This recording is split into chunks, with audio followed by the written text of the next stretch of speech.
de minhas telas aqui. Começamos.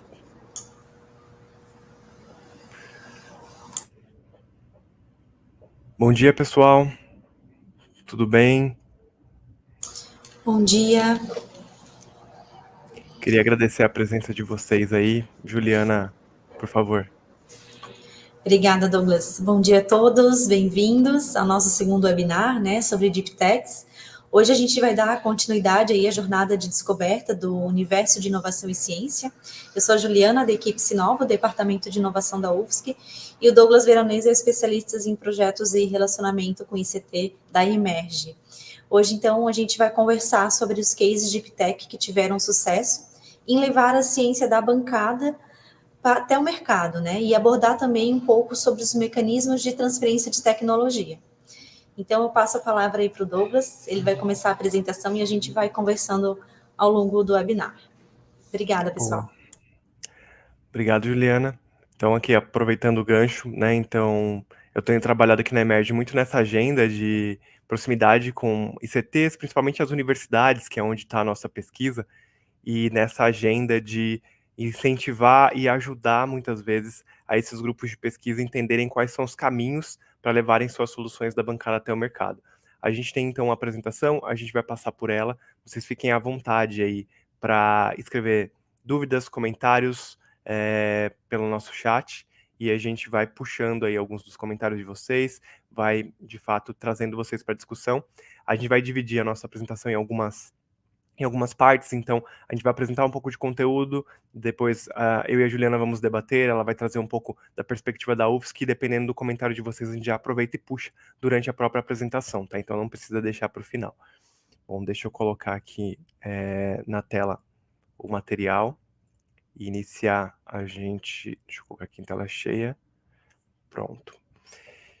Então, a gente vai falar, como a Juliana já adiantou, dos cases de Deep Tech, então, dentro dessa nossa série de webinários, para celebrar uma parceria institucional que a gente tem com a UFSC, para difundir essa cultura da inovação a partir da ciência. Esse é o nosso segundo webinário, o primeiro ele está disponível tanto no canal da Emerge quanto no canal da UFSC aqui do YouTube, então vocês podem acompanhar a gravação do webinar 1, e vai ter um terceiro webinar no próximo mês, e para vocês se inscreverem, tem toda uma jornada ali através da plataforma Converge da Emerge, tá bom?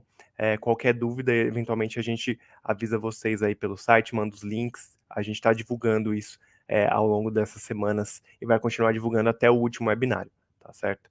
Então, seguindo aqui, eu vou fazer uma breve apresentação da Emerge, para eventualmente aqueles que ainda não nos conhecem, que não estavam aí no primeiro, vai ser bem rápido, coisa de 2 slides mesmo. Nós somos uma organização especializada em levar soluções de Deep Tech da bancada até o mercado. Então a gente entende que Deep Tech não é apenas a startup de base científica tecnológica, é também aquela tecnologia que está dentro do laboratório, aquele processo, aquele método, aquele protótipo que consegue resolver um problema. Então a gente se especializou através de várias metodologias para identificar demandas de mercado e conectar essas demandas com esses grupos de pesquisa e também com essas startups de base científico-tecnológico que têm potencial para resolver esses problemas, garantindo que a gente integre essas tecnologias de base científica que muitas vezes estão na bancada, seja do laboratório dentro da universidade, ou seja na bancada daquela startup que está desenvolvendo uma tecnologia para que a gente leve a mercado. Então a gente já tem alguns anos de experiência aí, a gente atua nessa agenda desde 2017 e já fez uma série de projetos com grandes indústrias e com diversas universidades, tanto para difundir a cultura da inovação, quanto para gerar negócios a partir dessas soluções, dessas pesquisas. Aqui tem alguns nossos clientes recorrentes, apenas para deixar claro que aquele estigma de que a universidade e a indústria não podem cooperar, não podem trabalhar juntas, isso vem caindo por terra já há alguns anos, e a gente tem muito orgulho de mostrar diversas empresas, algumas que a gente vem trabalhando, principalmente as que fazem projetos recorrentes conosco, que têm esse interesse em se tornar mais competitivas a partir do relacionamento e desenvolvimento de projetos junto com as universidades. E aqui a gente tem várias universidades, temos que colocar aqui o logo da UFSC, inclusive, com as quais a gente vem trabalhando para difundir essa cultura da inovação, para capacitar os seus pesquisadores sobre essa jornada de inovar a partir da sua ciência, tá certo? Então, feita essa introdução breve, vamos lá. Como eu tinha comentado, a gente vai dividir a nossa apresentação em algumas áreas aqui, alguns tópicos temáticos, e a cada tópico a gente vai parar para uma discussão, eu e a Juliana, e eventualmente as perguntas que vocês mandarem, tá certo? Vamos começar então pelos mecanismos de transferência de tecnologia. Então, vamos lá. Retomo aqui um pouco sobre o que a gente trouxe no finalzinho do primeiro webinar, né, da questão da transferência de tecnologia, e no caso a gente vai focar bastante hoje na transferência de tecnologia no contexto da universidade, né, entendendo que a tecnologia, que a Deep Tech, no caso da universidade, é uma tecnologia, um método ou um protótipo que está dentro do laboratório.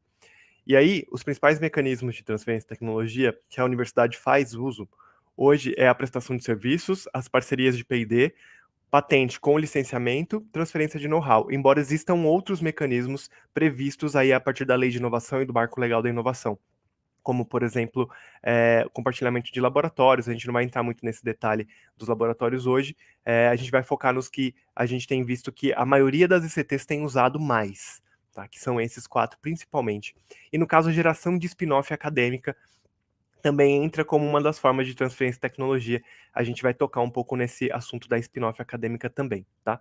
Apenas para não deixar de citar, a startup também pode fazer parceria de P&D, também pode depositar patente e licenciar, também pode prestar serviço. Então, em alguma medida, tem formas parecidas de se relacionar, de levar essa tecnologia ao mercado, porém a dinâmica é completamente diferente, dado que a startup é uma entidade jurídica privada e a universidade é uma entidade jurídica pública, né? Então, os processos são bastante diferentes e a Sinova, na figura da Juliana, está aqui porque é muito importante a participação das agências de inovação nesse processo. Mais do que importante, é mandatório. A agência de inovação é responsável por mediar esses processos de transferência de tecnologia da universidade. Então, vamos falar um pouco da parte de legislação, o que a gente tem aqui de background jurídico, de forma bastante superficial, que respalda essa questão de transferência de tecnologia, né? Então, vamos voltar lá para 1988, né? Quando na Constituição existe um incentivo aos estados para vincular recursos orçamentários para atividades de ciência, tecnologia e inovação, ou seja, fazer pesquisa, desenvolver novas tecnologias e aplicar essas tecnologias para resolver os problemas da nossa sociedade, da nossa indústria. Em 1996 surge a Lei da Propriedade Intelectual, que define o que é patente, define muito focado na indústria num primeiro momento, né? Essa lei ela surge com o objetivo de criar mecanismos para proteger ativos de conhecimento da indústria e aí daí para frente as coisas começam a ficar um pouco mais estruturadas em termos de ativos de IPI principalmente, né? Em 2004 a gente tem a promulgação da Lei de Inovação, é bastante recente se a gente for parar para pensar, são 20 anos. E nesses 20 anos a gente vem tentando evoluir nessa questão de inovação, porque essa lei ela regulamentou instrumentos para apoiar a inovação e a pesquisa científica e tecnológica no ambiente produtivo, né? E aí a gente vem trabalhando a partir de 2004 uma série de arcabouços legais que ajudam a incentivar essa questão da inovação a partir da ciência. Então, um exemplo disso, por exemplo, é a Lei do Bem, né? A Lei do Bem, ela define concessão de incentivos fiscais para empresas que destinam recursos para pesquisa e desenvolvimento. Então, ela deixa de pagar aquele valor em imposto se ela investir uma parte, se ela investir daquele valor em P&D. Tem uma série de limitações, obviamente, né, na legislação, mas isso é um incentivo muito grande, inclusive a Lei do Bem movimenta um montante significativo de recursos e ajuda a gente a ter essa integração ciência-mercado, ou seja, a indústria entrar em contato com as ICTs para desenvolver tecnologia. Em 2011, a gente teve o que a gente chama de projeto de lei, que é o tal do Marco Legal da Inovação, em que ele trata de uma série de outras leis, né, que montam um conjunto de... Desculpa, 2016. Em 2011, a gente tem um projeto de lei que viria a ser o Marco Legal. Tá? Então ele trouxe as bases para que em 2011 então vieram essas bases para que em 2016 a gente tivesse de fato o Marco Legal da CTI, que são várias leis ali, é um pacote que ele modernizou muito o que a gente teve de 2004 para cá. Então, de acordo com as dificuldades, demandas, o que a gente viu acontecendo em termos de inovação no país, em 2016 a gente consolidou uma série de mecanismos legais que, com o decreto de 2018, foram de fato colocados em prática para que a gente tenha uma maior, mais possibilidades de fazer essa integração entre o que é produzido de ciência e tecnologia, principalmente nas ICTs, para que isso vá ao mercado, tá certo? E aí, a partir, né, do que a gente tem nesse histórico de 2004 até o ano de 2024 aqui, então a gente tem uma série de mecanismos legais de transferência de tecnologia, mas se a gente descer um pouco para transferência de conhecimento, a gente vai ter uma escala aí, como a gente mostra no slide, entre transferência de conhecimento formal e informal, tá? Eu vou de baixo para cima, então, do informal para o formal, porque no formal vocês vão ver que a gente vai tratar muito dos mecanismos previstos em lei, que é alguns do que a gente já vem citando, tanto no final do webinar anterior quanto no início desse. Mas não apenas os mecanismos formais de transferência de tecnologia garantem a transferência de conhecimento entre a ICT, entre a universidade e o mercado. Então, existem várias formas, inclusive muito importantes, de a gente fomentar e incentivar esse relacionamento entre ciência e mercado.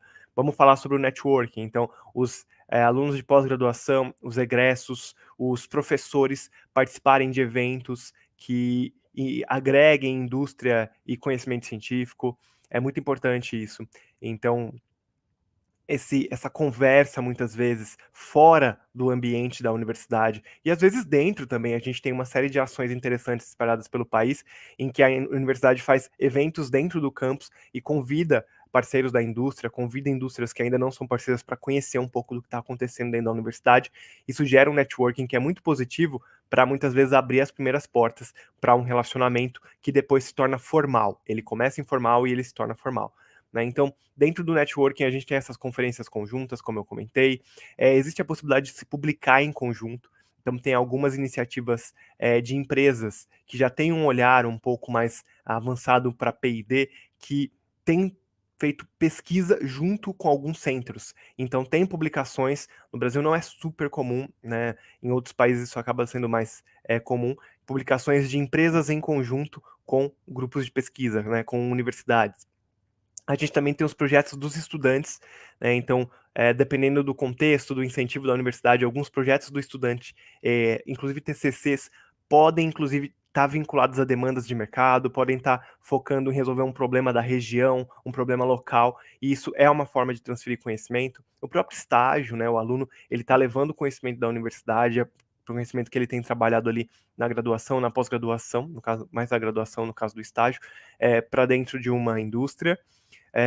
A partir da educação executiva, né, que são as pós-graduações que as universidades federais e estaduais acabam oferecendo, no caso, não as estrito sensu, mas as lato sensu, né? Então, essa educação executiva é uma forma muito interessante de trazer pessoas do mercado para se capacitar, para conhecer mais sobre o que a universidade tem feito em termos de conhecimento e levar ao mercado.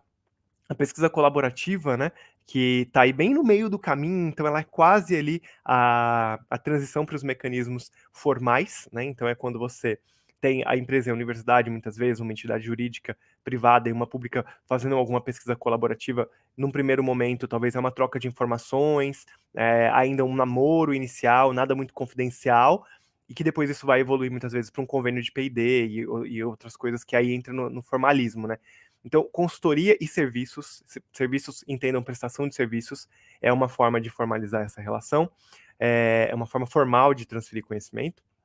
A gente também tem o P&D em parceria, estruturas compartilhadas, os joint ventures, que são arquiteturas em que uma universidade junto com uma empresa, ou um grupo de empresas junto com uma universidade, formam uma nova entidade com um objetivo específico. Desenvolver, por exemplo, uma solução para transplante de órgãos, desenvolver uma solução para energia limpa, de uma forma formal mesmo. Tá? Então, vários CNPJs juntos criam um centro de pesquisas, por exemplo, etc., para fazer esse tipo de coisa.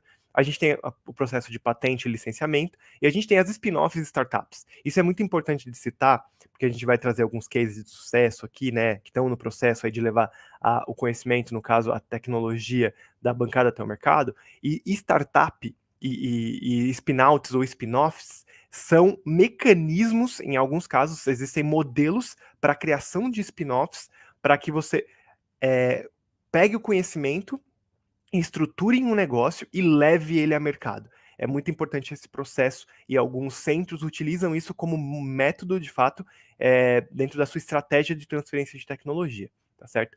Então aqui, eu falei bastante ali naquele slide anterior, tá? Eu não vou gastar muito tempo nesse, mas assim, esses são alguns dos mecanismos formais, né, como eu citei já um pouquinho mais cedo, que a gente tem sendo mais utilizados. Então é o licenciamento, né? Então, basicamente, você tem uma patente e o licenciamento autoriza a utilização dessa tecnologia para um terceiro que não participou da criação, necessariamente, tá?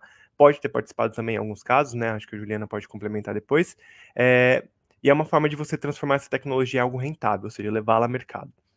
A gente tem o co-desenvolvimento, em que a gente tem uma empresa, muitas vezes, junto com a universidade, desenvolvendo essa tecnologia ali dentro do laboratório mesmo, né, as duas partes juntas, com material humano, com recurso financeiro, etc. E aí, no caso do co-desenvolvimento, se você tiver, por exemplo, um depósito de patente, muitas vezes essa titularidade é partilhada entre os dois que participaram desse desenvolvimento. Temos a prestação de serviço, que aqui na Emerge a gente incentiva bastante, porque é uma das primeiras formas de você se estruturar para relacionar com o mercado, e você já criar esse canal de comunicação para começar a entender as demandas, criar uma relação de confiança, e a partir dessa prestação de serviço, avançar para projetos talvez de P&D em parceria, que são mais robustos. E a gente também tem, como eu citei, a questão do uso de laboratórios, né, em que dependendo de como é essa relação, de como é construído esse processo, existe a possibilidade de você oferecer a infraestrutura da universidade para terceiros externos da universidade desenvolverem pesquisa, e aí tem uma série de mecanismos a serem estruturados. Eu acho que depois a Juliana também vai comentar um pouquinho sobre ele. Eu acho que é importante a Sinova trazer um pouco do que eles vêm fazendo dentro desses mecanismos que existem hoje, quais são os que estão estruturados, os processos para orientar vocês. Tá? Então, antes de passar aqui para a estrutura da spin-off acadêmica, eu já vou voltar aqui para a nossa tela, tá? E abrir o espaço para discussão. Oi, Douglas, é muito rico, né, essa tua apresentação, já o pessoal deve estar ansioso, mas é que a gente precisa mesmo trazer alguns aspectos antes de abordar os cases em específico, né, para todo mundo entender. Então, como tu falaste, né, a Sinov, então, é o NIT da UFSC, então, nós somos os responsáveis, né, pela gestão da propriedade intelectual, né, dos ativos, e também por essa negociação, né, com empresas e instituições externas à UFSC, né. Então, a gente faz essa ponte, né, entre o conhecimento acadêmico e a sociedade. Então, para isso, a gente tem algumas formas. Então, por exemplo, ali neste último slide que tu comentaste, né, a gente sim faz o licenciamento, né, que é essa autorização, né, de uso dessa tecnologia, né, que pode ser patente, registro de computador, né, de programa de computador, enfim, tem alguns ativos aí no rol, né. E a ideia é que a universidade ela produza esse conhecimento, né, de fronteira, e que o mercado, o setor produtivo faça essa escalabilidade, né? Que a universidade não tem essa missão, né? A nossa missão é o produzir o conhecimento e aplicar, né? Mas aí o setor produtivo vai fazer chegar a mais pessoas, né? Essa solução, né? Então, essa transferência de conhecimento, ela também se dá ali no ensino, né? Se dá na pesquisa, se dá na extensão. Então, às vezes, como tu mencionaste ali, aquele gráfico lá, né? Tem ali um artigo vai transferir um conhecimento, né? Um blog, às vezes, do grupo de pesquisa transfere um conhecimento já aí inicial. Então, tem variadas formas, né? E uma das formas é a transferência de tecnologia, né? Que é esse ponto que a gente vai abordar mais especificamente hoje. E as spin-offs, elas são reconhecidas como uma modalidade organizacional altamente eficaz nessa viabilização entre universidade, setor produtivo, né, sociedade. Então, depois tu vai abordar ali um pouquinho mais sobre elas, né, e dando exemplos, mas acredito que essas questões é o que eu queria pontuar até o momento, né? Perfeito, Juliana. Obrigado pelo complemento. E caso vocês tenham alguma dúvida sobre essa parte de transferência de tecnologia, etc., fiquem à vontade aí para comentar, tá? A gente está de olho aqui nos comentários, a gente consegue jogar eles na tela. Então, podem participar aí, tá bom? A gente vai seguindo, então, mas fiquem abertos também para lançar dúvidas sobre essa parte inicial. Não se acanhem em relação a isso. Deixa eu passar, então, de volta aqui para nossa projeção da tela. E seguimos. Bom, então vamos falar um pouquinho sobre a estrutura da spin-off acadêmica, né? Já que, como a Juliana bem trouxe, é uma das formas aí de transferência, inclusive formal, de tecnologia e conhecimento da universidade para o mercado. Então, quando a gente fala em spin-off acadêmica, a gente vai focar em duas peculiaridades aqui. A gente vai falar em relação focar na universidade, a relação entre a spin-off e a universidade, e a relação entre a spin-off e as pessoas que fazem parte dessa spin-off, tá? Acho que isso é bem importante.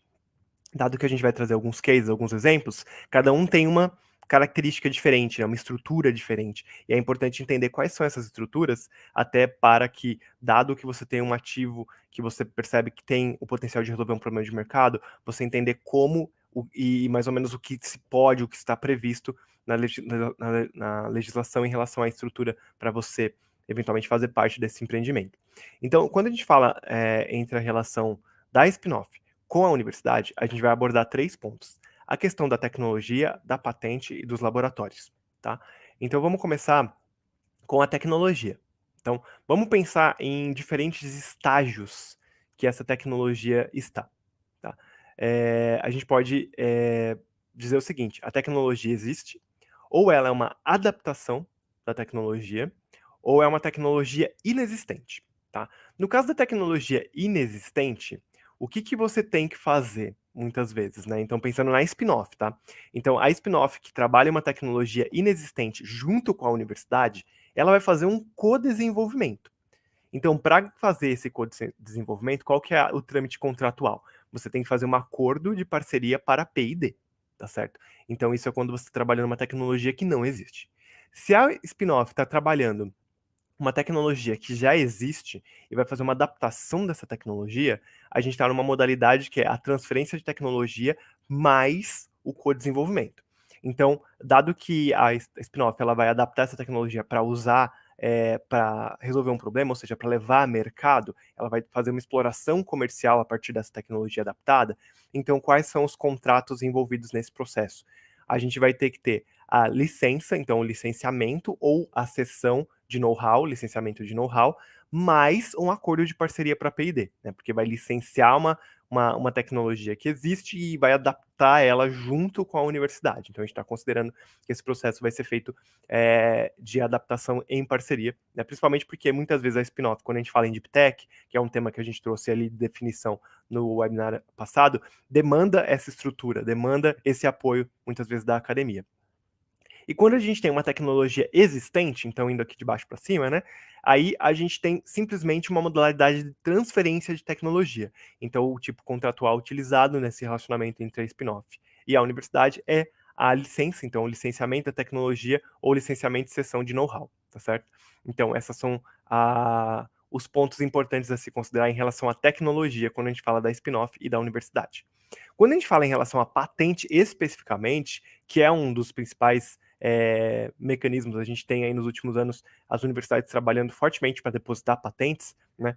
Então, a gente tem algumas formas de relacionamento dentro desse contexto spin-off, universidade, patente. Então, a gente tem a forma de exclusividade, tá? Em que você tem um licenciamento exclusivo, então só aquela spin-off vai ter acesso àquela tecnologia. Nesse caso, você tem que fazer uma publicação de extrato de oferta tecnológica no site eletrônico da ICT, ou seja, é um processo licitatório o licenciamento exclusivo, tá certo? Você também tem a possibilidade dessa patente ter vindo de um desenvolvimento em conjunto, tá? Então, nesse caso, se é uma patente que foi gerada a partir de uma pesquisa e desenvolvimento da spin-off junto com a ICT, com a universidade, como os dois partilham esse desenvolvimento, eles partilham também, nesse caso, né? Nem todos, mas enfim, a princípio, considerando que a spin-off e a universidade são titulares dessa patente, você consegue fazer uma transferência, né, um licenciamento dessa patente sem a necessidade da oferta pública, tá? Porque você tem um dos titulares interessados em explorar comercialmente. E aí a gente também tem o caso do licenciamento não exclusivo. O licenciamento não exclusivo é o seguinte: essa patente ela vai ser licenciada para essa spin-off explorar comercialmente, mas ela pode ser licenciada para muitas outras empresas, spin-offs ou grandes empresas, tanto faz, porque não tem exclusividade. E aí, nesse caso da ausência de exclusividade, o procedimento é um contrato, né, um acordo firmado diretamente com a spin-off, não exige a questão do processo licitatório, né? Então, isso está tudo previsto aí a partir da lei da inovação, né, e todo o arcabouço legal que veio depois para reforçar isso. E quando a gente tem essa questão do licenciamento de patente, uma coisa que a gente não pode esquecer, tá? E aqui até é, vale um reforço aí da Juliana depois. A lei de inovação, ela estabelece que o criador, né, então o inventor, tá? Ele tem uma participação mínima de 5%, né, nos royalties, né, que vão ser gerados com aquela patente, e máxima de 33%, né, então 1/3 dos ganhos econômicos, tá certo? Então isso está estabelecido pela lei, e aí cada universidade estabelece uma regra dentro dessa faixa, né, estabelecida pela lei aí dentro da sua política de inovação. Aí eu vou deixar para a Juliana falar como é na UFSC, para a gente avançar aqui. Então, você quer falar agora, Juliana? Não, tanto faz. Pode ser, pode ser. Tá.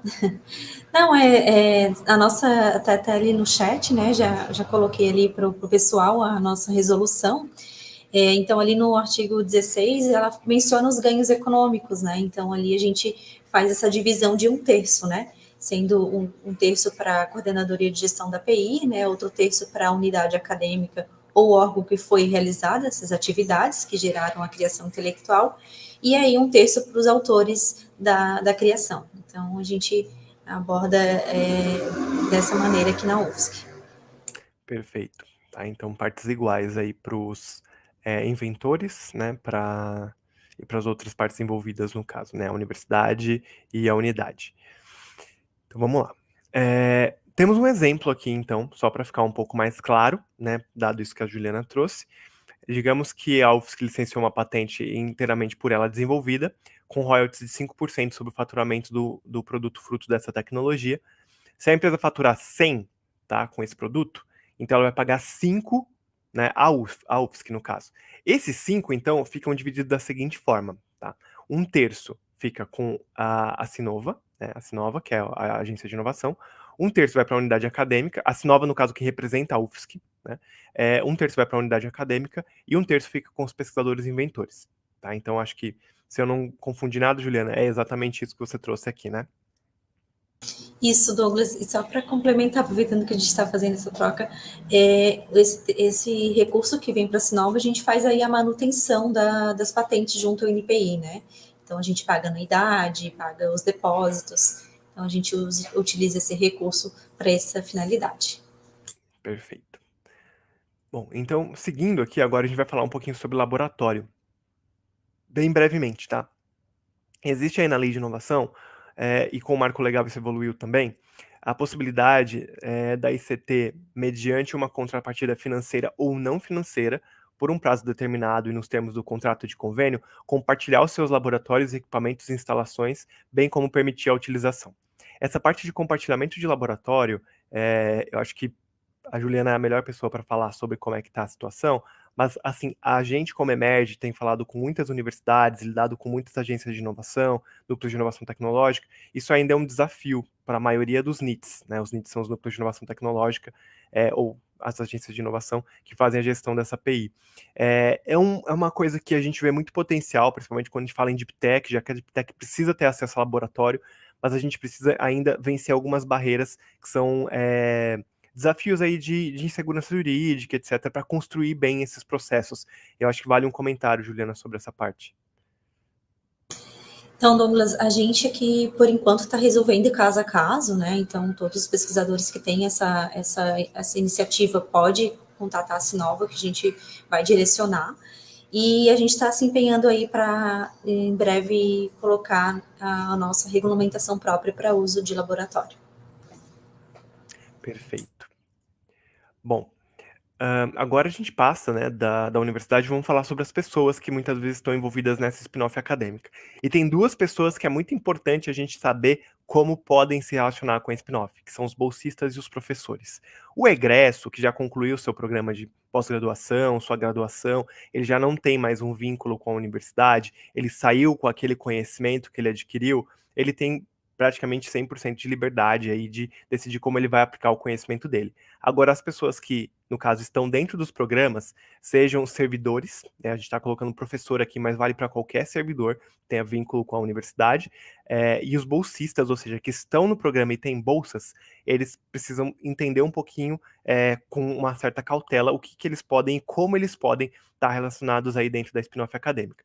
Então vamos primeiro falar pelo bolsista, e a gente vai trazer o seguinte: quem é muitas vezes responsável pelo bolsista é quem oferece a bolsa. Então, a gente vai trazer aqui os casos da CAPES e do CNPq, tá? Então, a CAPES regulamenta essa questão, né, essa portaria da CAPES aí, a número 133 e a 187, tá?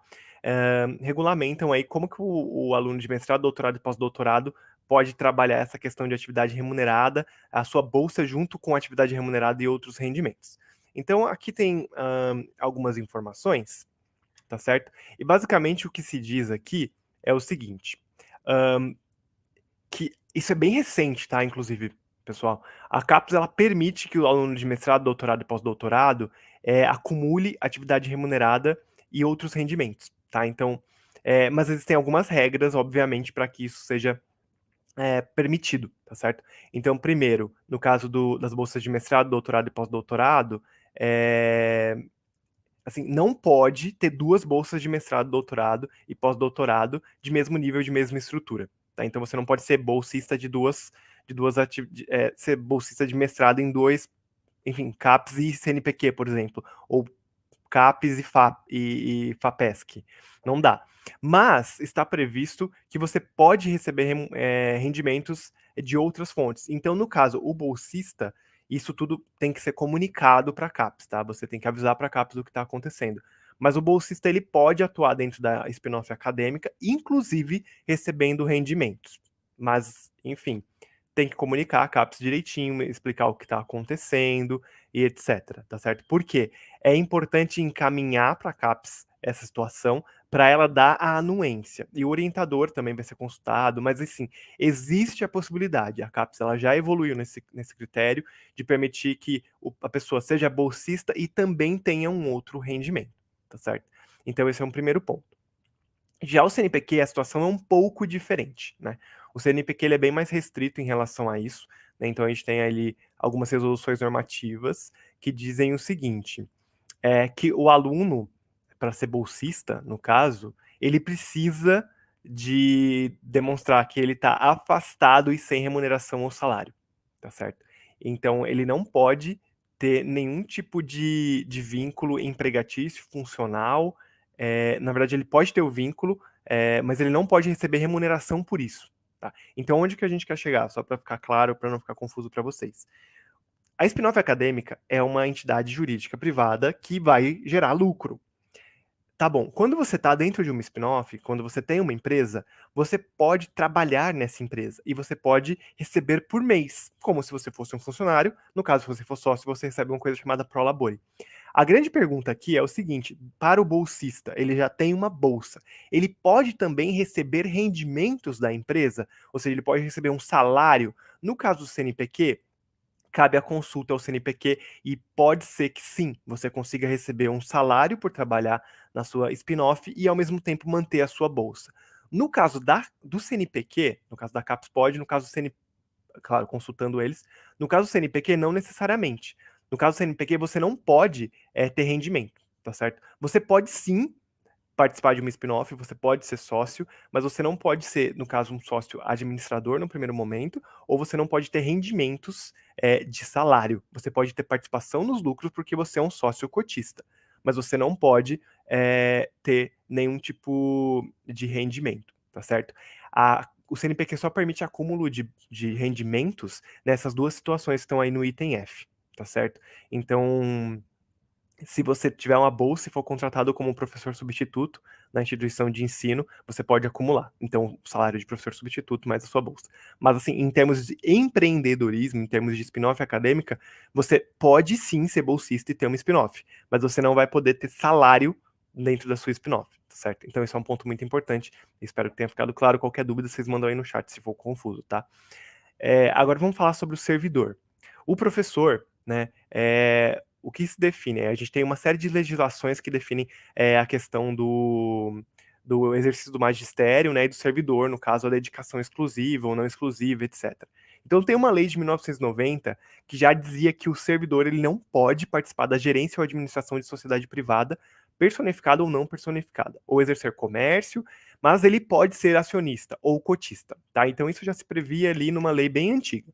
Com a lei da inovação, né, isso ficou um pouco mais claro, tá certo? Principalmente para os cargos de magistério. Deixou muito claro o seguinte, que pode sim exercer a atividade remunerada de pesquisa, desenvolvimento e inovação em ICT ou em empresa e participar da execução de projeto aprovado ou custeado com recursos previstos nesta lei, desde que observada a conveniência do órgão de origem e assegurada a continuidade de suas atividades de ensino ou pesquisa nesse órgão. Ou seja, a lei de inovação ela abriu um precedente que é o seguinte: mesmo que o pesquisador tenha dedicação exclusiva, tá, ele pode ser sócio, como já dizia na lei anterior, né? E eventualmente vale até uma consulta para verificar se ele pode ou não exercer atividade remunerada. Em geral, tá bom? O que a gente tem observado aqui na prática, porque é uma coisa que está na legislação, a outra coisa que a gente tem visto na prática. O pesquisador, ele vai ser sócio cotista e ele não vai ter uma atividade ele não vai receber, não vai ter trabalhar necessariamente na startup. Ele vai ser um conselheiro e ele não vai ter atividade no sentido de ele não vai poder ser um sócio administrador. Isso a gente tem visto acontecer com bastante frequência e é viável o pesquisador ele ser sócio de uma startup nesse contexto, tá certo? Embora a lei permita que ele também tenha exerça atividade remunerada. Mas aí entra no regimento, muitas vezes, da unidade, e aí, se ele for dedicação exclusiva, não pode, então por aí vai. Então, assim, resumo da obra, tá? Na prática, o professor ele pode ser sócio de spin-off acadêmica, mas ele não vai exercer atividade de administração ele não vai ser um sócio administrador, ele vai ser um cotista. Ele vai poder participar das decisões como conselheiro, mas ele não vai poder atuar ali no dia a dia da startup. Em geral, é assim que tem funcionado, tá certo? E aqui é só um complemento, né, para dizer o seguinte, que a critério da administração pública, na forma do regulamento, poderá ser concedido ao pesquisador público, desde que não esteja em estágio probatório, uma licença sem remuneração para constituir uma empresa com a finalidade de desenvolver atividade empresarial relativa à inovação. Então, o professor ele pode pedir uma licença do cargo dele, para ele, e ele não vai ser remunerado, obviamente, nesse período, mas ele pode abrir mão por um tempo do cargo dele para exercer essa atividade empresarial e ele não vai perder a vaga dele, ele não vai deixar de ser um servidor. Ele pode voltar quando ele achar que é necessário voltar para dentro da instituição de ensino, tá? Então esses são alguns pontos da lei de inovação e assim, mais do que sair daqui com um conhecimento fechado, a ideia é trazer uma ideia superficial do que pode e do que não pode e, claro, consultem o pessoal da Sinova porque eles estão bem profissionalizados para orientar vocês em relação a isso, tá? Eu vou passar aqui por um caso hipotético bem rapidinho, só para dizer mais ou menos como a coisa funciona, e aí a Juliana vai complementar tudo isso que eu trouxe aí de uma forma mais na visão, na ótica aqui da UFSC, tá? Então vamos dar um exemplo do seguinte. Uma professora da UFSC, a professora Maria, e um aluno de doutorado, João, desenvolveram uma nova tecnologia enquanto ele era bolsista da CAPES, tá? Depois ele concluiu o doutorado, então a Sinova, ele conversou com a Sinova, ele queria empreender, a Sinova orientou o João a criar uma startup, né, uma spin-off, e no caso, pelo menos para a Emerge ser considerada uma spin-off, para explorar comercialmente essa tecnologia. E aí ele decidiu convidar a professora Maria para fazer parte da sociedade. Ela aceitou e eles fundaram a João e Maria S.A. Tá? Detalhe importante, toda vez que um professor participa de um empreendimento, tem que fazer uma avaliação dessa questão de conflito de interesse. Tá? Isso é muito, muito importante.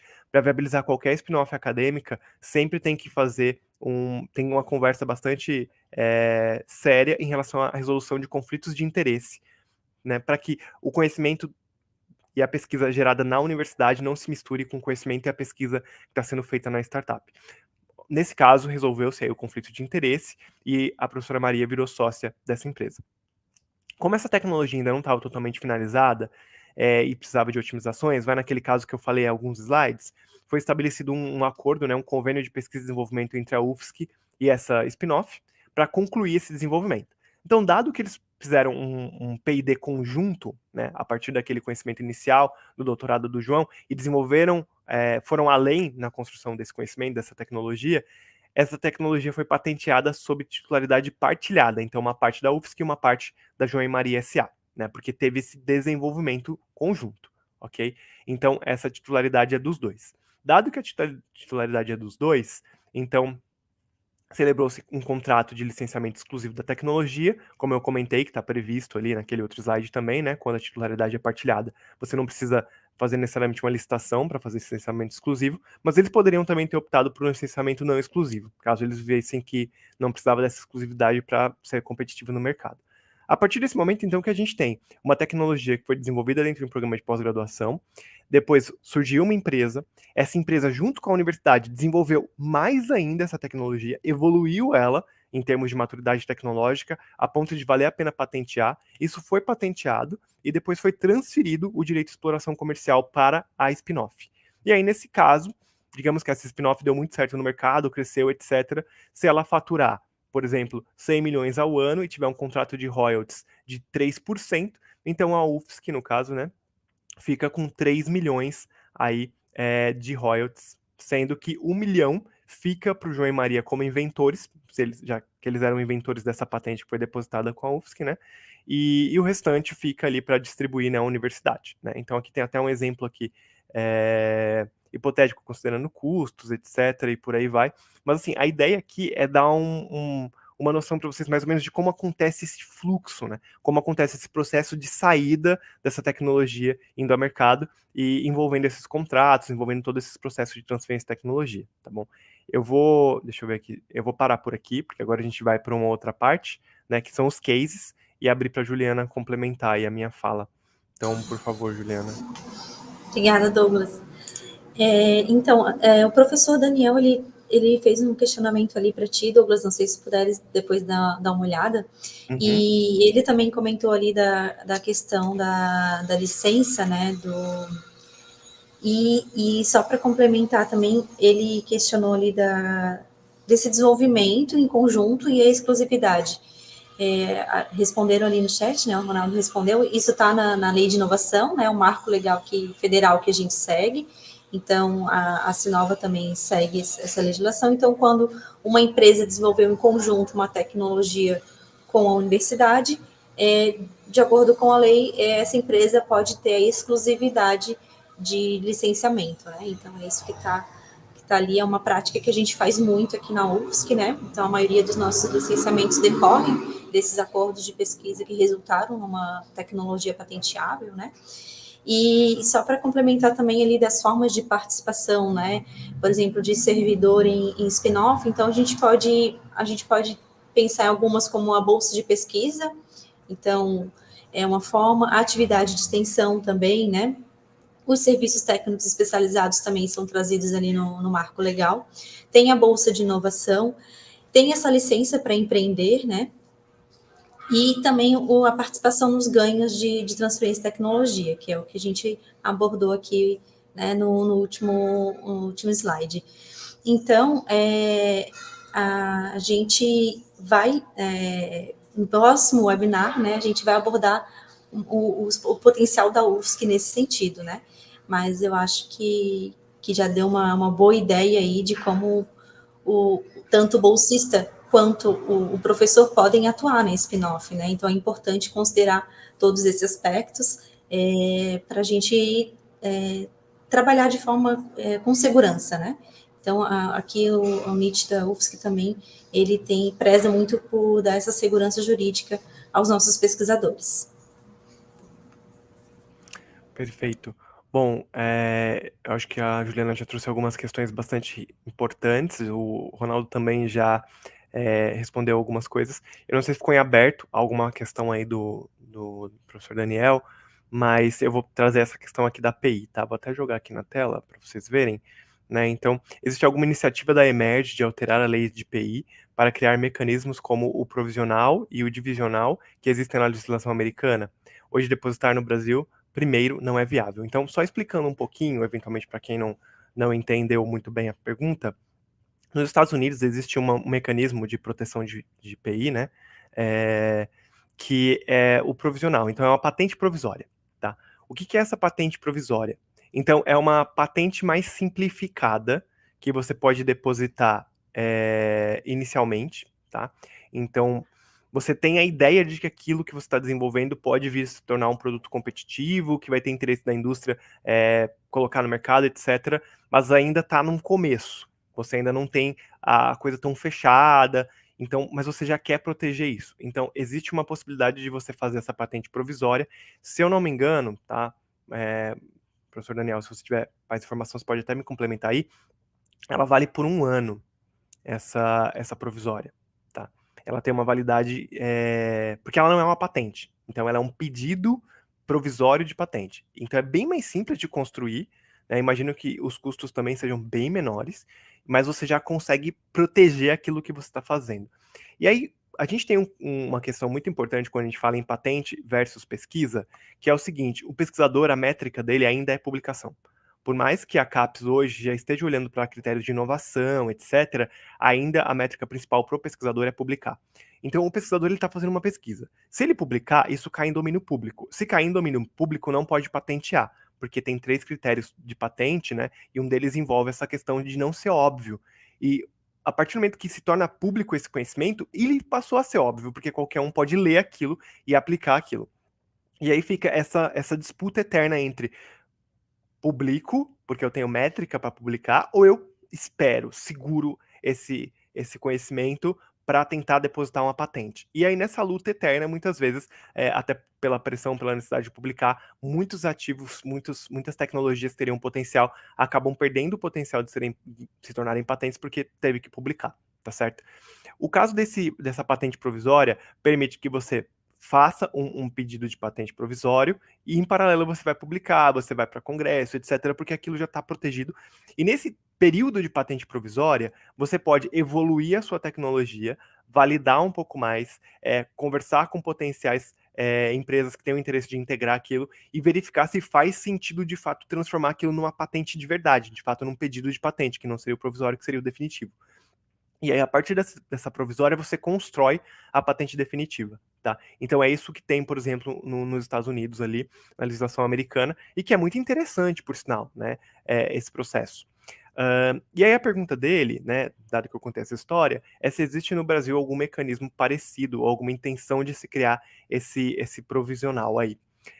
No Brasil não tem na legislação claramente descrito essa questão da provisional, mas na legislação de patente, tá? Então, se vocês quiserem mais detalhes depois, a gente pode conversar até fora para eu indicar o pessoal aí especialista nessa área para orientar vocês, mas a gente já teve experiência, a gente conhece alguns escritórios que trabalham com patentes, e existe dentro da lei de patente brasileira uma cláusula que não é uma modalidade de depósito, não existe o provisional no Brasil, mas dentro da forma de depósito de patente tem uma linha ali, um parágrafo, que fala que você pode sim fazer um depósito simplificado com duração de até 1 ano e depois de 1 ano decidir se você retira ou se você vai além.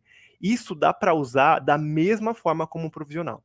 Então existe a possibilidade de você, por mais que não exista essa estrutura formal, assim, de você chegar e falar, não, existe a patente provisional no Brasil.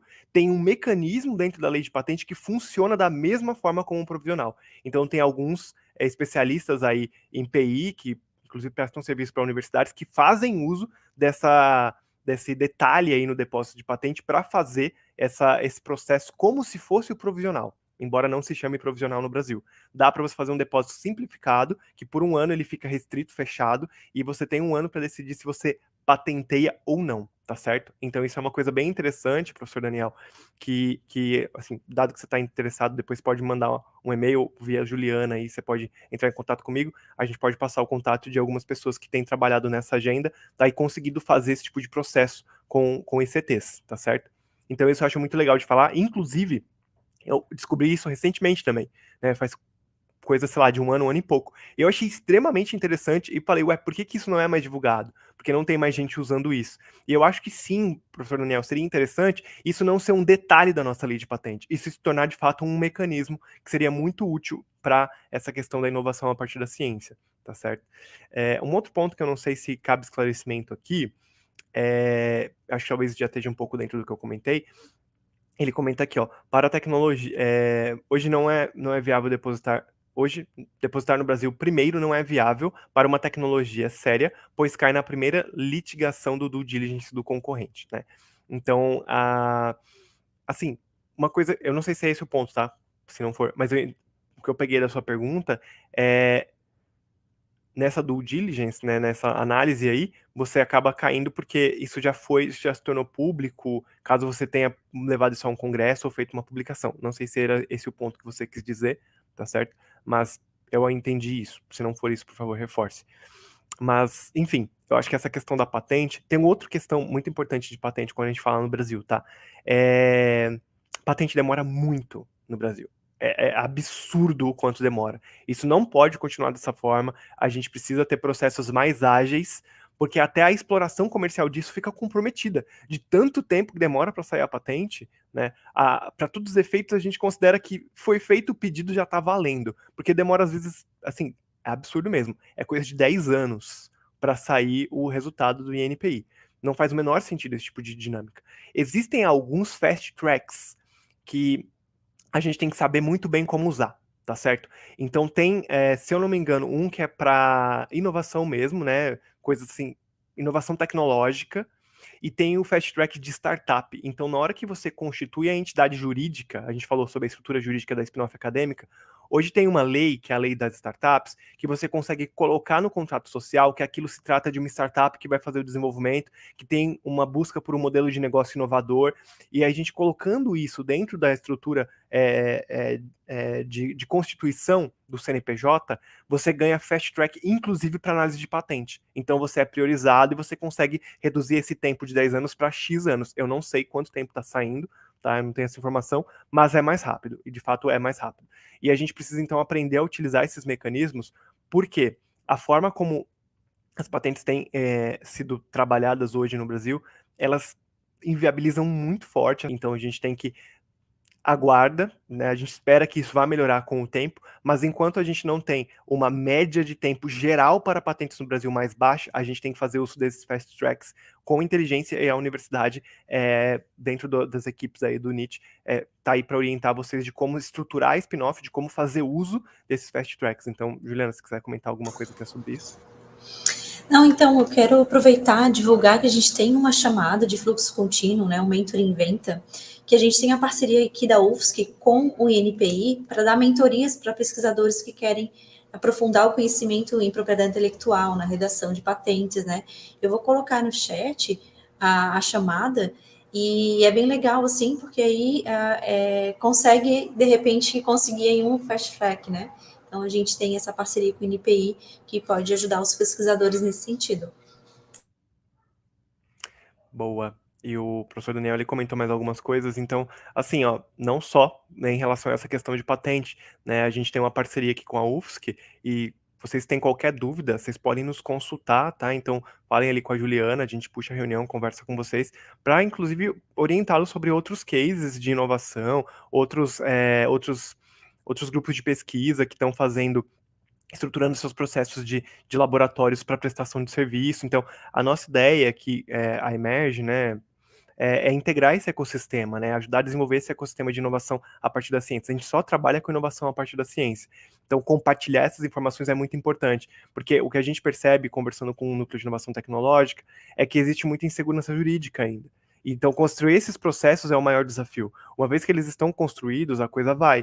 E muitas vezes alguns núcleos de inovação tecnológica ou agências de inovação estão construindo os processos e eles não têm benchmark, eles não têm exemplos. A gente às vezes conhece um exemplo, consegue fazer essa ponte e ajudar muitas vezes nesse apoiar de alguma forma aí para esse compartilhamento de informações, para a gente ter cada vez mais agências de inovação profissionalizadas para garantir que as tecnologias de fato cheguem ao mercado.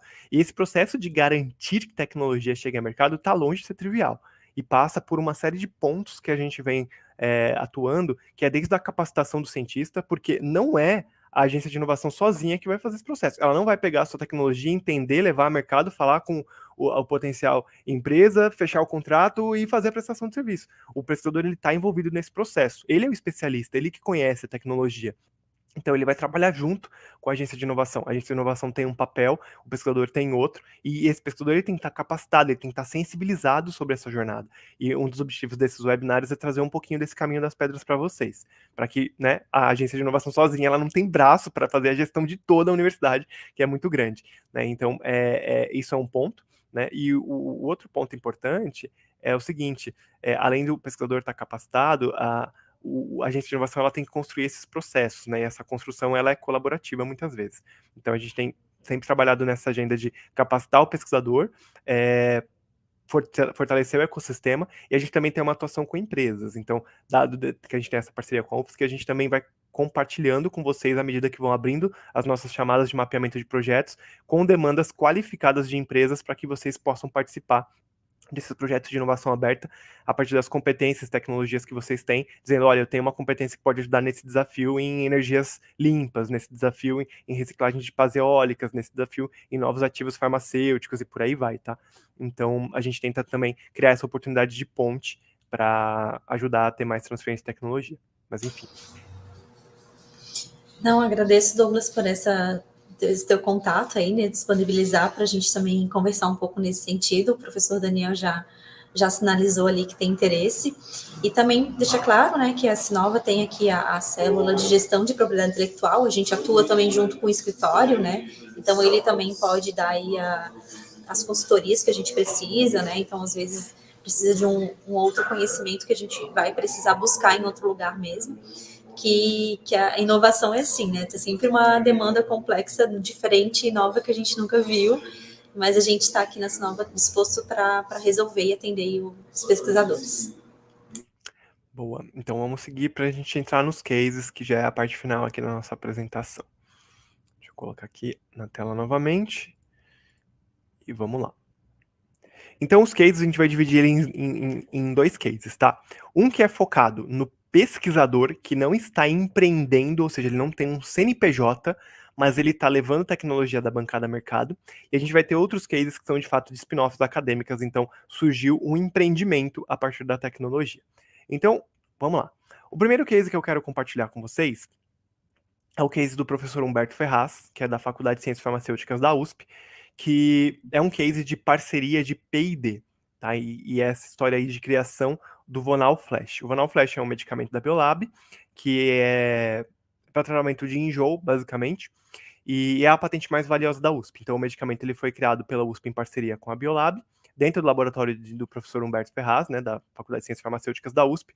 A empresa e a universidade são titulares da patente, então entra naquele caso de co-desenvolvimento. Eles desenvolveram juntos esse produto, tá certo? E aí, dado que tem esse desenvolvimento conjunto, essa patente foi licenciada para a Biolab, né? A Biolab, obviamente, já tinha interesse nesse produto, por isso que ela dedicou energia, recursos, pessoas para fazer esse P&D em parceria com o laboratório do professor Humberto. Naturalmente, então, isso foi licenciado depois e a empresa fez todo esse trabalho de levar esse produto a mercado. Tá? E hoje, né, esse produto aí, o Vonal, ele representa um faturamento, maior faturamento de royalties que a USP tem, né? Então, desde 2005, né, que foi quando começou essa questão do recebimento dos royalties, a USP já recebeu mais de 30 milhões aí, sendo que nos últimos 5 anos, que o medicamento ele demora um pouco para alavancar as vendas, né, até ele ficar conhecido, começar a ser mais prescrito. Então, nos últimos anos, esse faturamento, ele é mais, nos últimos 5 anos, é mais da metade desses 30 milhões. E assim, uma coisa muito importante é o seguinte: cada laboratório, eu vou falar de 2 cases aqui de pesquisadores que utilizam os mecanismos de transferência de tecnologia para levar a sua ciência da bancada até o mercado sem abrir spin-off, ou seja, eles não são sócios, tem o seu modelo de trabalho. Então, por exemplo, o modelo de trabalho do professor Humberto é a capacitação dos seus egressos de graduação e pós-graduação com uma qualidade muito alta, portas abertas para eles voltarem aos laboratórios, para eles voltarem à Faculdade de Ciências Farmacêuticas, uma vez que eles estão no mercado, trazendo demandas dessas indústrias onde eles estão para a FCF. Tá? Então, o canal de comunicação do laboratório do professor Humberto com as demandas de mercado, com o mercado, é o egresso dele. Então, ele tem esse modelo que ele construiu aí ao longo dessa jornada dele como professor, orientador, etc. E funciona muito bem para o laboratório dele. Obviamente, graças a essa patente, o laboratório dele tem um recurso bastante considerável, conseguiu crescer, se estruturar. Hoje ele tem todo um portfólio de prestação de serviços, além dessa questão de fazer P&D em conjunto, né? E vamos falar assim, em termos de royalties, eu acho que uma coisa muito importante que a gente, como Emerge, percebe isso, e muitas vezes não é claro para o pesquisador, e a Juliana falou isso, eu acho muito importante frisar. O papel da universidade não é levar produto para a prateleira. Quem vai fazer isso é a empresa, ou a spin-off acadêmica, que é uma empresa também. Tá? A universidade ela tem uma responsabilidade de gerar invenção, amadurecer essa invenção e levar até um determinado ponto. Uma vez que chegou nesse ponto, junto com a agência de inovação, é, criar os mecanismos e fazer a gestão dessa propriedade intelectual para levar isso ao mercado para que uma empresa de fato transforme isso em produto e coloque na prateleira. Tá?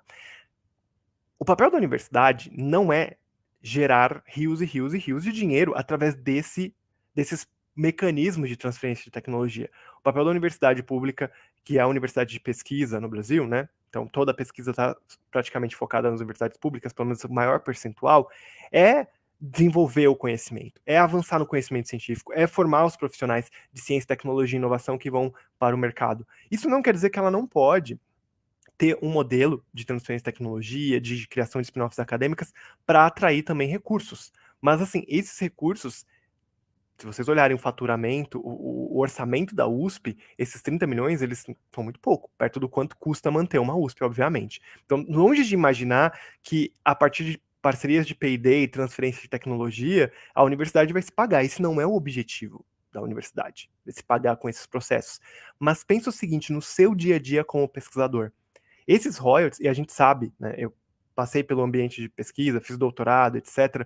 Eu sei que boa parte da energia do líder de laboratório é conseguir fomento, é conseguir recursos para fazer suas pesquisas, para ter verba para pagar um técnico, para pagar uma bolsa. Esses projetos de P&D, prestação de serviço, todo esses mecanismos de transferência de tecnologia que a gente falou aqui são muito valiosos. Por mais que isso não represente um percentual muito grande no orçamento da universidade como um todo, para o dia a dia do laboratório, esses royalties, e não precisa falar em milhões, tá? Já muitas vezes ajuda pra caramba a dar uma sustentabilidade financeira maior para o laboratório. Então, a gente tem dados, a FAPESP vira e mexe publica aqui em São Paulo, na revista Pesquisa FAPESP, dados que mostram, por exemplo, que os laboratórios que têm parcerias de P&D, que se relacionam com a indústria, eles acabam publicando mais, fazendo mais ciência básica e aplicada. Porque os projetos de inovação e o relacionamento com o mercado, além de trazer mais perguntas de pesquisa para eles, relevantes, também gera recursos para que eles façam as pesquisas nas suas linhas tradicionais, que é um objetivo da universidade também, a pesquisa independente. Então, uma coisa não exclui a outra, na verdade, complementa. Isso é um caso muito interessante de levar a pesquisa da bancada até o mercado para que você mantenha esse ciclo de geração de ciência ativo com o recurso que você recebe do ciclo de geração de inovação. Tá? Isso é muito, muito saudável para um laboratório e muito saudável, inclusive, para os alunos, porque muitas vezes esses alunos que estão dentro do laboratório, eles se envolvem nesses projetos. E aí eles saem até com habilidades um pouquinho diferentes do aluno que só trabalhou com ciência, que só desenvolveu ali a sua tese de mestrado, a sua dissertação, a sua tese de doutorado, a sua dissertação de mestrado. Tá? Então ele teve a oportunidade de se relacionar, de participar de um projeto com a indústria, o que vai desenvolver ele algumas competências complementares que vão ser úteis para eventualmente ele ser absorvido pela iniciativa privada, por exemplo, já que a gente sabe que pouco mestre e doutor vai para a iniciativa privada hoje. Então, esse é um case, eu acho legal frisá-lo, então daqui a pouco eu dou uma olhadinha se tem algumas dúvidas. E um outro case que eu queria trazer é sobre o professor Banhato, tá? O professor Banhato, ele não vai tanto para a questão do P&D em parceria com o licenciamento e royalties, né? O foco maior dele é prestação de serviços. E aí tem uma história interessante em relação ao professor Banhato, que é o seguinte, ele criou há muitos anos o Laboratório de Apoio Tecnológico do Instituto de Física da USP de São Carlos. E a ideia de criação desse laboratório, esse nome Apoio Tecnológico, é que ele já queria um laboratório que prestasse serviço para empresas. Então, a partir desse laboratório, ele começou a tentar capturar demandas da indústria, ele atraiu pessoas para participarem, né, para trabalharem nesse laboratório que eram da indústria, que conheciam a dinâmica da indústria, eles tinham um processo de prospecção ativa de ir em eventos em que a indústria estava presente, se apresentar, falar da infraestrutura que eles tinham, dos serviços que eles poderiam prestar, e aí com isso eles foram construindo um relacionamento, trazendo cada vez mais demandas da indústria para dentro do LAT, tá? E o LAT cresceu, ele foi crescendo. Então, dentro do programa aqui da FAPESP, que é o CEPID, né, então criou-se um CEPID, que é o CEPOF hoje, que é o Centro de Pesquisas em Ótica e Fotônica, que absorveu o LAT, né, então esse CEPID ele faz pesquisa básica, ele faz pesquisa aplicada, o LAT presta serviço, e o LAT se profissionalizou tanto nessa estrutura de prestação de serviços que ele foi credenciado como unidade Embrapi. Então, hoje, a unidade Embrapi de biofotônica e instrumentação é o laboratório, é o LAT, né? Então, ele consegue prestar serviço via Embrapi, que é uma estrutura super legal do governo federal, que foi criada para que as universidades, as ICTs, né, não apenas universidades, qualquer ICT que esteja profissionalizado em prestação de serviço consiga atender a indústria. Tá certo? E isso é muito legal, essa história do professor Banhato, tá? E uma coisa que ele diz é o seguinte: em nenhum momento essa relação com a indústria, essa prestação de serviços, essa evolução do LAT para se tornar uma unidade de Embrapi, desconectou o dia a dia do centro da pesquisa básica e da pesquisa aplicada. E ele costuma falar isso, a gente tem até um podcast que a gente fez com ele aqui na Emerge, nesse nosso trabalho de divulgar a ciência, divulgar cases, que ele diz o seguinte: quem não está conectado com um novo em ciência dificilmente vai produzir um novo em tecnologia, destacando a importância da ciência básica, tá certo? E aí, qual que é o modelo do professor Banhato para relacionamento com a indústria, ou seja, para levar a pesquisa da bancada até o mercado? O modelo dele é o seguinte: então ele tem um trabalho de prospecção ativa para entendimento das demandas de mercado, tá? Então ele tem pessoas ali no time que vão para os eventos, que conversam com as indústrias, que de fato, né, vendem o laboratório, falam: olha, nós somos uma unidade Embrapi, nós somos aqui o LAT, nós temos essas competências, nós temos esse portfólio de soluções, nós temos essas PIs, nós temos uma vitrine tecnológica do que a gente está desenvolvendo aqui, então eles se posicionam muito bem para atrair a confiança da indústria, e a partir desse posicionamento, eles conseguem prestar serviços técnicos de P&D para a indústria, e a partir também desse entendimento das demandas do mercado, eles tiram muitos insights, muitas percepções para orientar a pesquisa básica aplicada que é feita no centro. É um modelo super legal, vale a pena aí dar uma pesquisada, eventualmente depois eu posso até mandar para a Juliana e ela compartilha com vocês onde está esse podcast, tá? Que a gente gravou com o professor Vanderlei Banhato. Também tem um com o professor Humberto Ferraz, para vocês conhecerem um pouco mais o detalhe ali de como aconteceu essa jornada deles de levar a ciência da bancada até o mercado, tá certo? Agora a gente vai para o case das spin-offs acadêmicas. Então, antes de entrar neles, eu queria saber se a Juliana quer comentar alguma coisa e também dar uma olhada se tem alguma dúvida.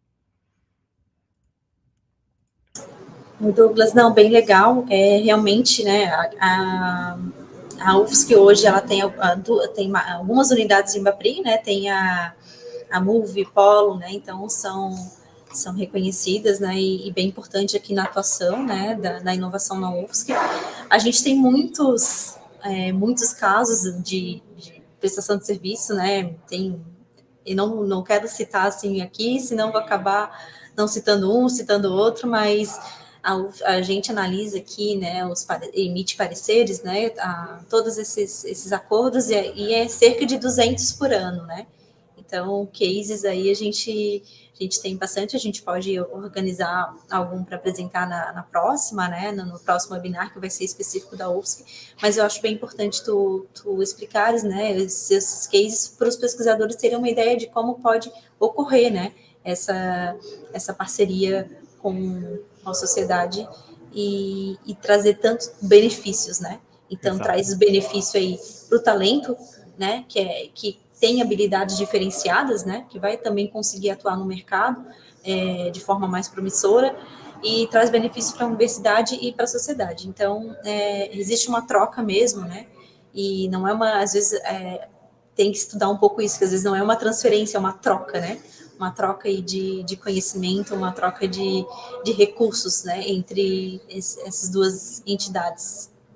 Exato. É legal você trazer essa coisa da troca, porque a inovação ela é positiva quando ela é um ganha-ganha. né? Então, vai gerar um ganho para a indústria que está se relacionando com a universidade, vai gerar um ganho para a universidade. Então, mesmo quando é prestação de serviço, se a gente for analisar, né, aquela prestação de serviço que é boa, que vai construir um relacionamento, é aquela em que a universidade aprende, ganha, conhece demandas da indústria, e a indústria aprende, ganha, conhece competência da universidade, e isso vira um ciclo. Então, projeto 1, projeto 2, projeto 3, P&D em parceria, uma patente, licencia. Então, é muito legal a gente ver isso acontecendo, isso evoluindo. E como a Juliana trouxe, a UFSC tem vários cases, ela tem unidade em Embrapi, ela tem prestação de serviço, então os processos estão construídos. Muitas vezes, claro que caso a caso, cada projeto às vezes tem sua particularidade, mas o mais difícil é construir muitas vezes esses processos, para garantir que você vai conseguir executar, até para orientar os pesquisadores e garantir uma confiabilidade maior da indústria. Então, vocês estão numa universidade, vocês estão vinculados à UFSC, que tem um potencial muito grande de fazer esse tipo de projeto de transferência de tecnologia, então não tem por que não aproveitar se você tem interesse em inovação e quer aprender um pouco mais sobre isso. Então, vamos lá. Deixa eu só colocar aqui de novo a nossa apresentação e a gente vai para o finalzinho. Isso.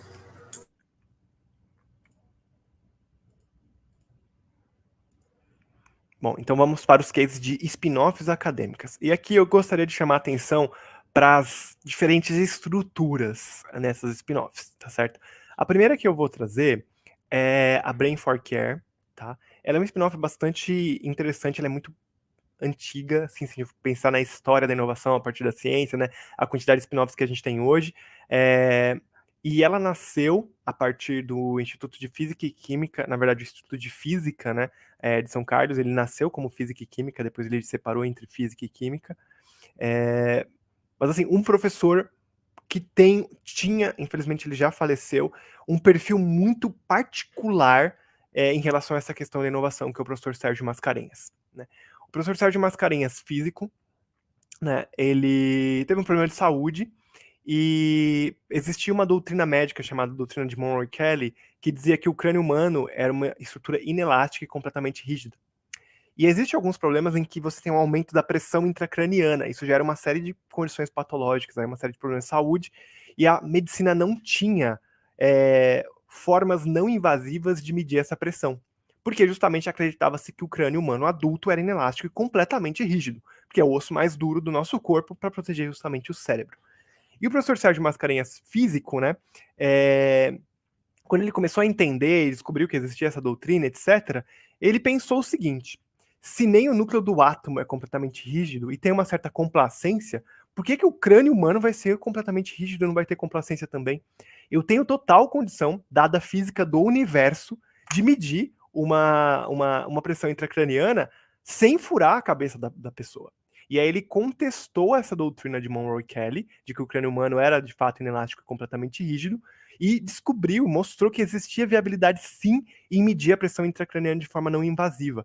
E com isso ele criou um novo sinal biomédico. Então a gente já tem muitos sinais estabelecidos, eletrocardiograma, a gente tem eletroencefalograma, a gente tem um monte de sinais médicos aí que a gente usa, que já estão bem estabelecidos e se faz diagnóstico a partir deles. Graças a esse questionamento, essa validação e essa prova de conceito que o professor Sérgio Mascarenhas fez, criou-se um novo sinal, que é esse sinal de pressão intracraniana não invasiva. E aí, graças a essas pesquisas, ele percebeu que existia uma demanda de mercado.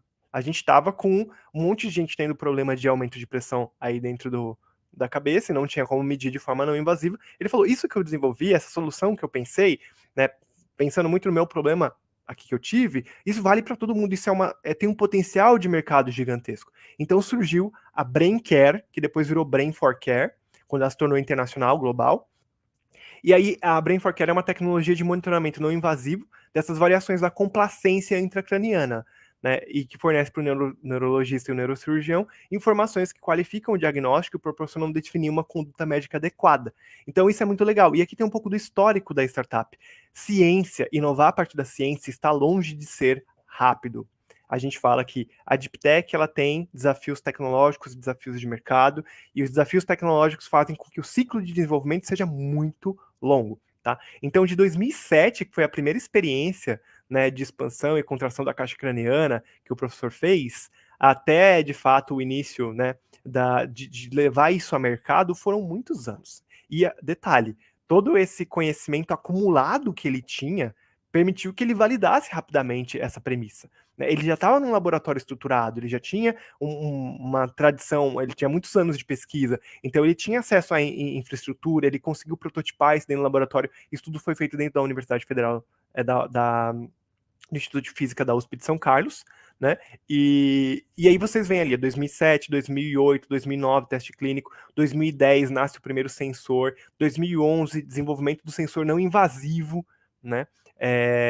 Então, assim, nasceu o conceito, depois mais um ano para desenvolver, aí ele publica um artigo em que ele questiona essa doutrina, ele vai para um congresso e, de fato, ele apresenta isso, contesta, né, essa doutrina de Monroe Kelly, e aí, 2017, 10 anos depois que ele fez a primeira experiência, ele consegue a certificação da Anvisa para o sensor com fio, só 2 anos depois para o sensor sem fio, e em 2021 ele consegue o registro no FDA, e hoje a Brain for Care ela atua globalmente, né, em alguns países aí fora do Brasil, inclusive numa dinâmica super legal de produto digital associado ao sinal biomédico. Inclusive, o CEO atualmente é uma pessoa de mercado, essa articulação de pesquisador mais profissional de mercado é muito interessante para a spin-off acadêmica, né? Em algum momento, fazer essa junção é bem legal. E eu acho que é um case muito interessante, muito inspirador, que é um professor, né, sênior, mordido ali pelo bichinho da inovação, que desenvolveu uma tecnologia super disruptiva e inaugurou um sinal biomédico novo, ou seja, criou toda uma área dentro da medicina a partir dessa pesquisa dele, pesquisador brasileiro, que infelizmente já faleceu, mas deixou aí o seu legado, e a Brain for Care está viva aí, gerando benefícios para uma série de pessoas ao longo do mundo. Aí, passando um pouquinho rápido, só para a gente não estourar o tempo aqui, trago também o case da Risoflora, que também é de um professor, tá? Ele é sócio, mas aí é uma articulação que envolve pessoas da Universidade de Viçosa e pessoas que não são da Universidade de Viçosa. Eles se uniram, tá? Isso aconteceu ali 2005, 2006, e a ideia da Risoflora, né, que é essa startup, é que a partir das pesquisas no departamento de fitopatologia da Universidade Federal de Viçosa, eles identificaram o potencial de desenvolver um produto biológico para controle de pragas. Então, é um controle de nematóides que atacam a raiz das plantas através de um fungo. Então, eles conseguiram desenvolver esse trabalho ao longo, né, aproveitaram as pesquisas do professor Leandro de Freitas de muitos anos para identificar que existia, primeiro, uma demanda de mercado, uma tecnologia que poderia resolver essa demanda, e aí, com isso, eles começaram a trabalhar para desenvolver um produto que ia atender esse mercado agro, né? E aí teve um acordo de parceria com o laboratório para desenvolvimento, teve uma série de questões aí que a gente pode ver no histórico da startup, mas, novamente, começou em 2006, tá? E o produto final, assim, fechadinho, bonitinho para comercializar, saiu ali já quase 10 anos depois, com registro no Ministério da Agricultura, Pecuária, né, e tal. Então, assim, demora mesmo. Então tem que ter, e é por isso que a spin-off acadêmica de Deep Tech, ela precisa do apoio da universidade. É muito importante essa estrutura, essa articulação, todo esse processo de transferência de tecnologia que a gente vem falando aqui. E depois que ele conseguiu levar a mercado o Risotech, uma empresa multinacional comprou esse produto, então comprou essa startup, tá? Então é um caso interessante aí, e o legal é que tem um detalhe, né, da Risoflora, que em 2007 eles conseguiram fazer um contrato de compartilhamento de infraestrutura de laboratório, tá? E Juliana, você me complementa aí, que eu acho que você tem mais propriedade para falar. Isso foi anterior a uma lei, né, que hoje é um pouco diferente essa questão do compartilhamento de laboratório, certo? Na verdade, o compartilhamento ele é permitido com a lei de 2004, né? Ah, sim. Do marco legal, só que a questão envolve o professor e que a lei de conflitos de interesses foi em 2013. Perfeito. Então, nesse sentido, assim, então não precisou haver essa consulta nesse ali momento inicial de 2006 e 2009, por exemplo, né? Então, hoje, aqui, a UFSC, a gente opera, né, sempre com esse auxílio a essa resolução de conflitos de interesses, né, com auxílio aí da Controladoria Geral da União.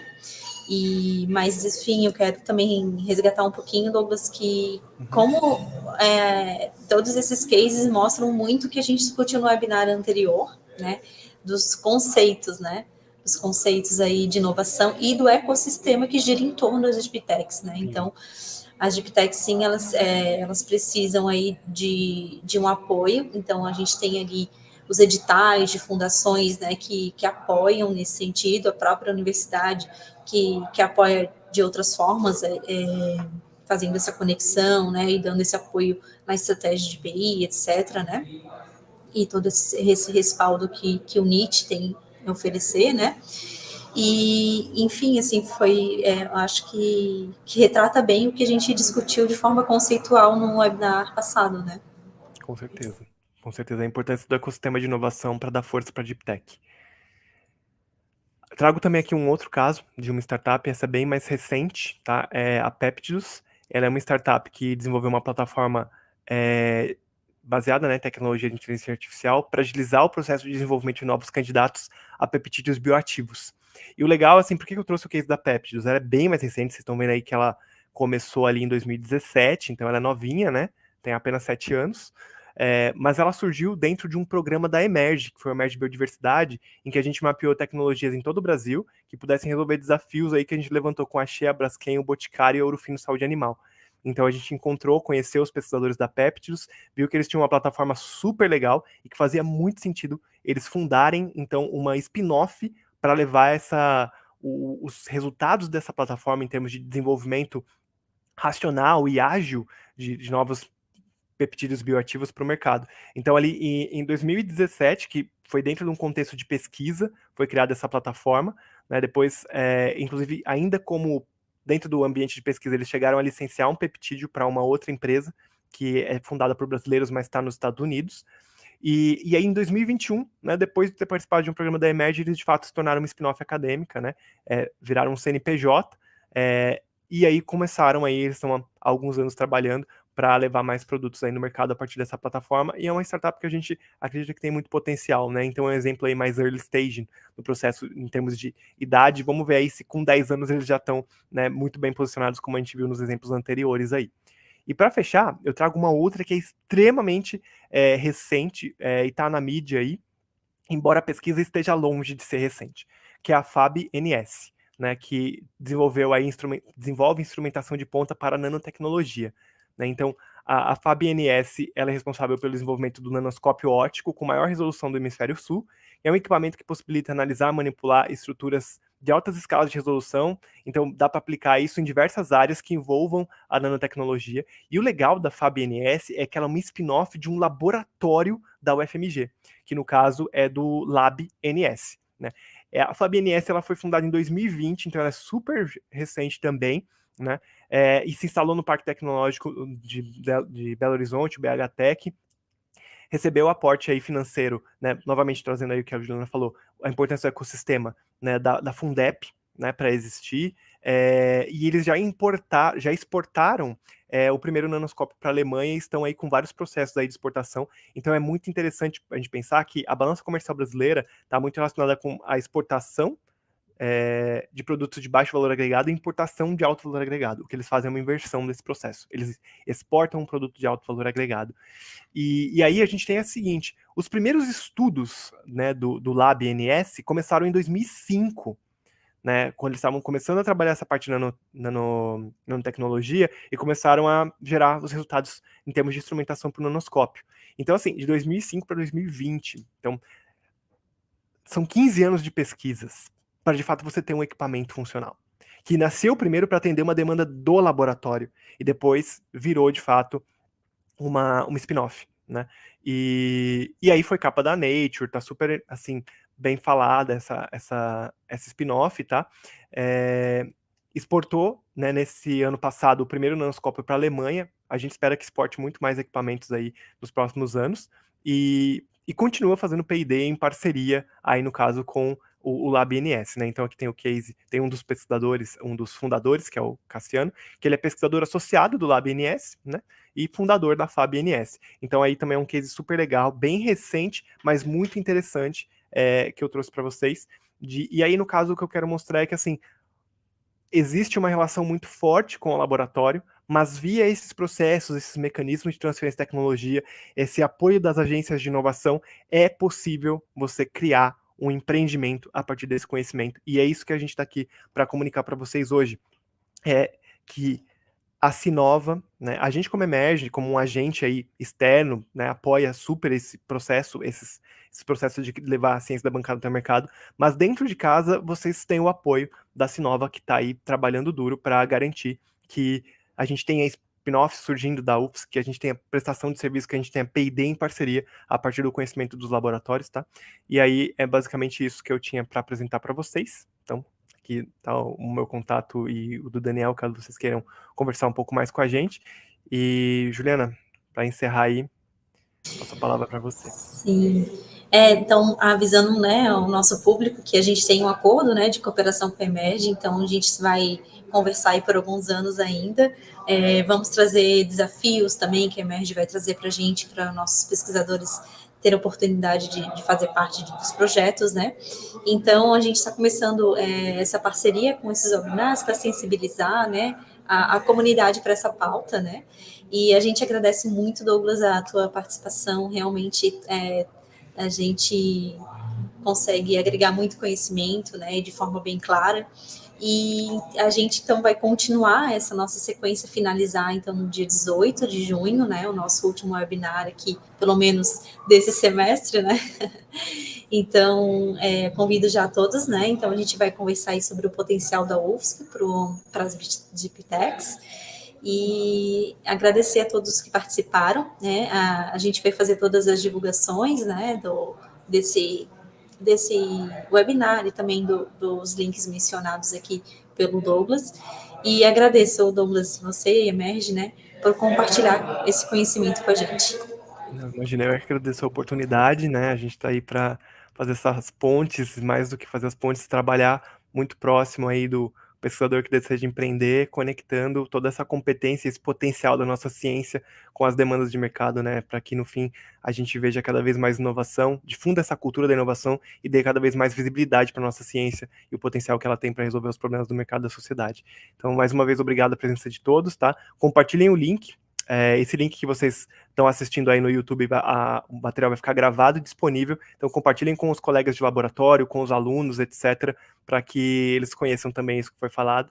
Tá aí, enfim, caso haja demanda, necessidade, interesse, procurem a Juliana para se informar um pouco mais sobre todos esses processos, e a gente está super disponível também, então a partir dela, ela pode compartilhar nosso contato, também tem o contato aí no final que a gente mostrou para atender vocês. Então, obrigado aí a todos, então até o próximo webinar. Tchau, tchau. Tchau.